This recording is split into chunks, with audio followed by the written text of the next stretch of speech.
Mutual fund versus investment versus UITF. So, ikukumpara na natin itong dalawang to side by side. So, una titignan natin description. So, pareho silang pooled fund or collective investment scheme, no? So, ang name ng fund, so mutual fund, ito naman ay trust fund. So, unit investment trust fund, no? Kaya manage siya ng trust professionals kung tawagin. Ang company nito, usually ito ay investment house or investment company. Ang UITF naman ay bank, no? So ito yung pag-register sa Securities and Exchange Commission, and in the case of UITF, sa Bangko Sentral ng Pilipinas. So this is managed by the fund manager at ito naman ay trust professionals sa UITF. Shareholders tayo sa mutual fund. So magiging kamay-ari tayo ng mutual fund. That means we have voting rights. Ang UITF, wala tayong voting rights dahil hindi tayo nagiging shareholders. Okay? Sa sa units natin, ang tawag sa mutual fund ay net asset value per share kasi shareholders tayo. Sa UITF naman, net asset value per unit kasi tayo ay hindi shareholders, no? Meron lang tayong nakabili lang tayo, nakapag-participate lang tayo doon, okay? Ang fees, dito sa mutual fund, we pay entry and management fees. Sa UITF, usually ay hindi na tayo nagbabayad ng entry, no? Management fees na lang. Okay. Tapos, okay.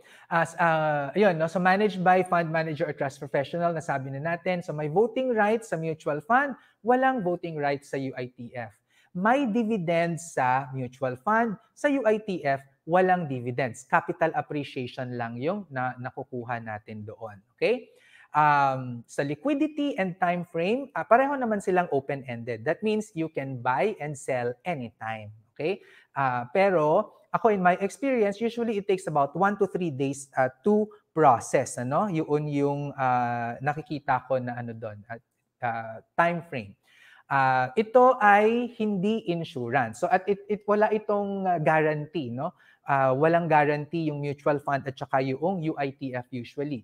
With the exception of the Home Development Mutual Fund o yung mas kilala natin bilang Pag-ibig, no? Yung Pag-ibig Savings 1 natin at saka yung MP2 natin ay actually savings products under Home Development Mutual Fund, which is 100% covered by the government. Kaya maganda po ito, no? Registration sa Securities and Exchange Commission ng mutual fund sa Bangko Sentral ng Pilipinas ang UITF.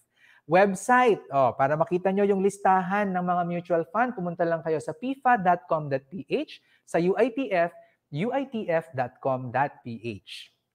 Okay, so saan tayo pwedeng bumili ng mutual funds? So we can buy mutual funds from brokerage firms and investment companies.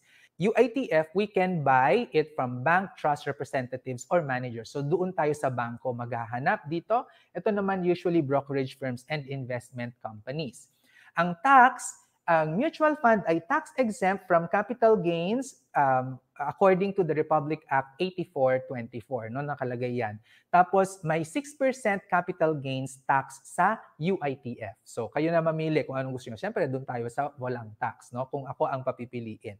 So ayun po ulit, pag gusto nyo mag-participate sa ating social investments, just type SRI options in Vince Rapisura Facebook Messenger para makita natin ang paraan kung paano yan magagawa. And of course, kung kayo po ay nasisiyahan sa ating mga ginagawa ngayon, i-like at pusuan nyo na po ang ating video. Subscribe na rin kayo sa ating YouTube channel and follow us on Facebook. Ang pagyaman na pag-aaralan at napagtutulungan, lagi nyong tatandaan yan. Thanks for watching! Kung may kapamilya, kaibigan o kakilala kang tingin mo ay magiging interesado dito sa video, please share to them or tag them in the comments section. Siyempre, kung nagustuhan mo ang video, pusuan mo na ito. Subscribe ka na rin. As always, feel free to write your questions, comments, and opinions respectfully.